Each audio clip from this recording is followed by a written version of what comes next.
सुनील तटकरे यांची प्रतिक्रिया समोर आहे। ते म्हणतात की छगन भुजबळ हे पक्षातले ज्येष्ठ नेते आहेत, त्यामुळे अशा पद्धतीने परवानगी घेऊन भेटण्याची त्यांना गरज नाहीये। याचा अर्थ सुनील तटकरे हे सुद्धा सांगतायत की आम्हाला कुठलीही कल्पना दिल्याशिवाय त्या ठिकाणी भुजबळ हे शरद पवारांच्या भेटीसाठी गेलेले होते। प्रसाद, अगदी बरोबर तुम्ही बोलताय। आणि पहा, सकाळपासून पुढारी न्यूज जेव्हापासून हा घटनाक्रम 10:30 नंतर सुरू झाला तेव्हापासून सातत्यानं जे जसं घडतंय, जे घडतंय तसं दाखवतंय। त्यात तुम्ही आता जो मुद्दा उपस्थित केला, सुनील तटकरे जे बोलले त्यातलं नेमकं तुम्ही उचललात, त्यातला भाग कोणता येतो गुरुप्रसाद?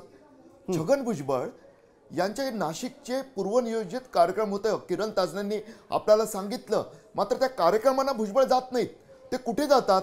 ज्या पक्षातून ते फुटले त्या शरद पवारांकडे ते जातात, सिल्वर ओकवर भेटतात। त्यांना 1.5 तास थांबावं लागतं, तरी ते थांबतात। माध्यमांमध्ये त्यांना तिष्ठत ठेवल्याच्या बातम्या येतात, तरी ते थांबतात। तिथून ते निघतात। अपेक्षा काय होती?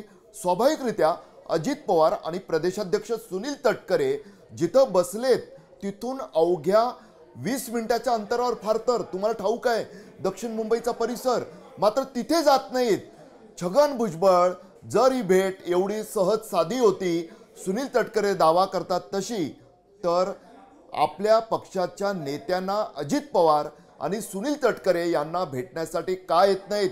का माध्यमांना तुम्हाला मला संधी देतात ते? हा प्रश्न महत्त्वाचा आहे गुरुप्रसाद। आणि या प्रश्नातच आता छगन भुजबळ आपल्या पिचीत काय सांगतील त्यावरही बरंच काही आपल्याला कळणार आहे। अर्थात जे सांगितलं जातं तसंच राजकारण घडतं असं नसतंच गुरुप्रसाद। बरोबर आहे। आणि त्यामुळे सुनील तटकरे यांनी थोड्या वेळापूर्वी काय सांगितलं होतं ते आपण प्रेक्षकांना पुन्हा एकदा ऐकूया। आपल्याला सांगू शकतील त्यांच्या भेटीपाठीमागचं प्रयोजन। माझी त्यांची आज भेट झाल्यानंतर माझी यांच्या विषयावरती तपशीलवार चर्चा होईल। असं भुजबळ साहेब ज्येष्ठ नेते आहे, त्याच्यामुळे परवानगीचा प्रश्न येतच नाही। प्रत्यक्षात ज्यावेळेला त्यांची माझी भेट होईल त्यावेळेला मी या वतीमध्ये खुलासा करेन। धन्यवाद। मला या विषयावरती काय माहिती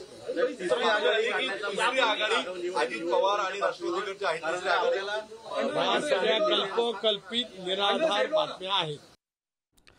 दरम्यान सुप्रिया सुळे यांची प्रतिक्रिया येते, आपण बघूयात। चाललंय काय भुजबळांचं? आता हा प्रश्नाचं उत्तर मला कसं येणार? एक तर मी पुण्यात आहे, साहेब मुंबईत आहेत, आणि मला माझ्या माहितीप्रमाणे ते काय चव्हाण सेंटरला जाणार नव्हते आणि ते सिल्वर ओकलाच असतील असं मला वाटतं। सिल्वर ओकलाच गेले? हां, कारण का आज त्यांनी काय चव्हाण सेंटरला वेळ दिल्या नव्हत्या, त्याच्यामुळे हे काय नवीन डेव्हलपमेंट याची मला काही माहिती नाही। मी माहिती काढून आपल्याला खुलासा करायला गेले असंही ऐकलं। मला खरंच याच्यातली माहिती नाही। म्हणजे भुजबळ साहेब गेलेच आहेत सिल्वर ओकला, हेच मी तुमच्याकडून ऐकते। आम्ही राजकारण जरतरवर करत नाही, आम्ही पॉलिसी मेकर्स आहोत। आम्ही राजकारण फार गांभीर्याने घेतो आणि आम्ही कुणाच्या व्यक्तीसाठी राजकारण करत नाही। आम्ही राजकारण आणि समाजकारण हे मायबाप जनतेच्या आयुष्यात एक चांगला बदल आणि चांगली धोरणं करण्यासाठी येतो। त्याच्यामुळे व्यक्ती केंद्रित आमचं राजकारण नाही। त्याच्यामुळे या प्रश्नाचं उत्तर जर तर मी नाही देऊ शकत। अनेक वर्ष सहकारी राहिलेले आहेत, भुजबळांचे हे साल होते महायुतीमध्ये, शक्यता नाकारता येत नाही ना। तुमच्याच प्रश्नांमध्येच माझी उत्तर आहे, त्याच्यामुळे माझा वेगळं बोलायची काही गरजच नाही। स्वागत करणार त्यांनी पक्ष असं राष्ट्रवादी काँग्रेस पक्षामध्ये कोण येणार हा एक सगळ्यांना विचारून संघटनेतला निर्णय असेल, कोणी व्यक्ती तो निर्णय घेणार नाही। या भेटीवरची पहिली प्रतिक्रिया आपण बघितली। ज्या वेळेला ही भेट सुरू होणार होती त्यावेळेची सुप्रिया सुळे यांची पहिली प्रतिक्रिया आहे।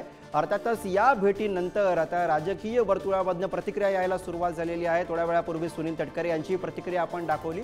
सुनील तटकरे यांनी आपल्याला या भेटीविषयी काही माहिती नाही अशी प्रतिक्रिया दिलेली आहे आणि त्यामुळे माहिती घेऊन भुजबळांशी बोलून आपण यावरती प्रतिक्रिया देऊ असं सुनील तटकरे यांनी या भेटीवरती भाष्य करताना म्हटलेलं आहे। राजकीय वर्तुळाच्या भुवया उंचावणारी अशी भेट छगन भुजबळ आणि शरद पवार यांच्यामध्ये जवळपास 20 मिनिटं सिल्वर ओकवरती चर्चा झाली आहे। पण त्यापूर्वी जवळपास तासाभराहून अधिक वेळ छगन भुजबळ हे सिल्वर ओकवरती वेटिंगवरती होते। हा सुद्धा यातला महत्त्वाचा मुद्दा।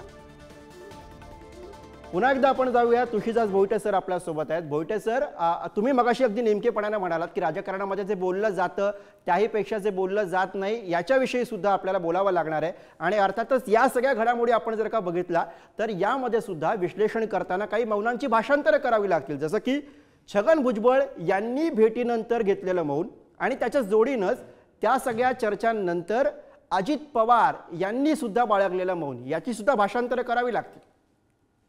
लक्षात घ्यावं लागेल. परंतु आता काही वेळातच छगन भुजबळ हे स्वतः बोलणार आहेत. म्हणजे मुद्दा तोच आहे गुरुप्रसाद, की जे छगन भुजबळ शरद पवारांना भेटतात, नाशिक दौरा टाळतात, ते आपला दौरा रद्द करतात, पूर्वनियोजित दौरा रद्द करतात. सध्याची राजकीय परिस्थिती लक्षात घेतली तर आपल्या मतदारसंघात, आपल्या जिल्ह्यामध्ये प्रत्येक राजकीय नेत्याने संपर्क ठेवणं खूप महत्त्वाचं असतं. पण ते टाळतात, ते शरद पवारांच्या भेटीला जातात. मात्र तिथून अवघ्या काही मिनिटांवर असणाऱ्या बसलेल्या अजित पवार आणि सुनील तटकरे या आपल्या सध्याच्या पक्षनेत्यांना भेटण्यासाठी मात्र छगन भुजबळ जात नाहीत. ते आता बंगल्यावर पोहोचलेले आहेत.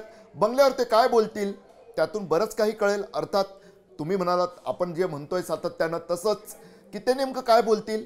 आताची त्यांची बॉडी लँग्वेज सांगते, त्यांच्या मनातली अस्वस्थता दाखवते आहे, असंही आपले तिकडे असलेले रिपोर्टर सांगतात आहे. भुजबळ नेमकं काय बोलतात आणि त्यातून त्यांच्या राजकारणाची पुढची दिशा दिसते का. अनेक तर्क वितर्क लढवले जातात आहे, मात्र प्रत्यक्षात त्यांची दिशा आज स्पष्ट होईल यात ही भ्रमात आपण राहता कामा नये. कारण पुन्हा एकदा तेच आहे, राजकारणात बरंच काही असं घडत असतं जे आपल्याला कळतही नसतं. सुधीर भाऊ मगाशी म्हणाले तसा येते. अर्थात जे कळतं किंवा जे पेरलं जातं, पुन्हा सुधीर भाऊंचे शब्द, ते त्यातून बरंच काही सूचित मात्र होत असतं. गुरुप्रसाद बोलतोय, यामध्ये अशा काय घडामोडी घडलेल्या आहेत असं तुम्हाला वाटतं की ही अचानक भेट घेणं, आणि नुसती भेट घेणं नाही सर, त्याला दोन भाग आहेत पुन्हा भोईटेजी. एक म्हणजे भेट घ्यायला छगन भुजबळ जातात आणि त्यांना 1.5 तास वेटिंगवर ठेवलं जातं. ते छगन भुजबळ ज्यांना उपमुख्यमंत्री केलं होतं, ते छगन भुजबळ जे राष्ट्रवादीच्या पहिल्या फॉर्मेशनच्या फळीतले नेते होते. याचा अर्थ काय काढायचा. प्रसन्न, थोडंसं जे घडलं तेवढं आपण आधी बोलूया. तर काय घडलं की छगन भुजबळ काल म्हणाले की बारामतीतून एक कॉल आला आणि शरद पवारांचाच तो असावा. अर्थात त्यांनी नाव घेतलं नाहीये तरी कळतं की बारामतीतून कॉल काही विरोधी पक्षाच्या नेत्यांना इतर कोणी करणार नाही. आणि विरोधकांनी सरकारनं बोलवलेल्या मराठा आरक्षण, ओबीसी आरक्षण या बैठकीवर बहिष्कार घातला, गेले नाहीत विरोधक. अर्थात हा आरोप गौप्यस्फोट जरी असला तरी तो आरोप आहे आणि तो शरद पवारांसारख्या सर्वसमावेशक प्रतिमा कटाक्षानं जपणाऱ्या नेत्याच्या राजकीय प्रतिमेला धक्का पोहोचवणारा होता. त्यातून शरद पवार नाराज झाले असतील, स्वाभाविक आहे. अर्थात आजवरचा जर आपण पवारांचा इतिहास पाहिला तर एवढ्या थोड्या आहे ना, ते कोणाशी तरी अगदी नाराजी करतील, कॉलच घेणार नाही, असं उद्धव ठाकरे यांच्यासारखं काही करतील असं संभवत नाही. त्यामुळे कॉल घेतला नाही म्हणून भुजबळ डायरेक्ट सिल्वर ओकला गेले आणि आपली बाजू त्यांनी हे करण्याचा प्रयत्न केला, दोन्ही बाजूंनी चांगला राहावा असा प्रयत्न केला. असं हे खूप धुसर आहे. त्यापेक्षा महत्त्वाचं मला जे वाटतं की एक चर्चा जी बारामतीतून पहिल्यांदा काल कानावर आली की अजित पवार मोठी घोषणा करणार आहे. तुम्हाला ठाऊक आहे, महायुतीचे नेते दिल्लीला जातात आणि मोठी घोषणा करणार, मोठं काहीतरी सांगणार असं अपेक्षित मानलं जातं. ते नेते सुद्धा बोलतात. काय अपेक्षा होती की राष्ट्रवादी काँग्रेसच्या, अजित पवारांच्या राष्ट्रवादी काँग्रेसच्या लोकसभेतील बारामतीतील पराभवानंतर जो महामेळावा आहे त्यात अजित पवार कदाचित शेतकरी कर्जमाफी किंवा स्टायपेंड बद्दल आणखी काही पुढचं पाऊल उचलणारी अशी मोठी घोषणा करतील. त्यातून महायुतीतील अजित पवारांचं राजकीय महत्व, निर्णय प्रक्रियेतलं मोठं महत्व. प्रसन्न, हो, तुम्ही भोईटेजी आपल्यासोबत राहा. दरम्यान जितेंद्र आव्हाड बोलतात. आपण